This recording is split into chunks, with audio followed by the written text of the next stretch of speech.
नाशिक महानगरपालिकेच्या निवडणुकीत नामनिर्देशन पत्र दाखल केल्यानंतर अर्ज छाननीच्या दिवशी नवीन नाशिक विभागात मोठा गोंधळ पाहायला मिळाला. भारतीय जनता पक्षाची अधिकृत उमेदवारी मिळवण्यासाठी झालेली धावपळ सर्वश्रुत असताना आता 29 प्रभागात एकाच प्रवर्गामध्ये मुकेश शहाणे आणि दीपक बडगुजर यांना पक्षाने अधिकृत EB फॉर्म दिल्याने मोठा गोंधळ निर्माण झाला आहे. या गोंधळाचा परिणाम अर्ज छाननीमध्ये मुकेश शहाणे यांच्या नामनिर्देशन पत्रावर झाला. दीपक बडगुजर यांनी सर्वात आधी आपले नामनिर्देशन पत्र पक्षाच्या अधिकृत EB फॉर्मसह दाखल केल्याने नंतर आलेले मुकेश शहाणे यांचा EB फॉर्म रद्द ठरवण्यात आल्याने मोठा गोंधळ निर्माण झाला आहे.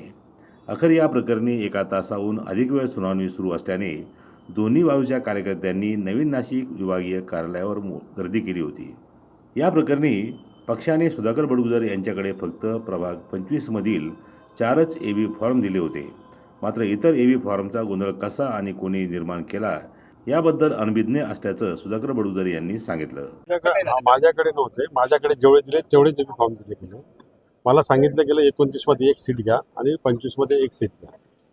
त्या पद्धतीने भरला गेला आणि नंतर डिसिजन आला की 25 मध्ये तुम्ही दोघं घ्या, 29 मध्ये तुम्ही घेऊ नका. नंतर मग भूषण राणेला EB फॉर्म दिला गेला. म्हणजे EB फॉर्म देण्याचं जे कोणी षडयंत्र केले ते त्यांना विचारा तुम्ही. मी आणि जिल्हा अध्यक्ष त्या ठिकाणी होतं, त्यांनी निर्णय घेतला ना सर्व वेळेवरती बदलून शहराध्यक्ष त्यांना विचारा तुम्ही. उमेश आवनकर, दिशा न्यूज, नाशिक.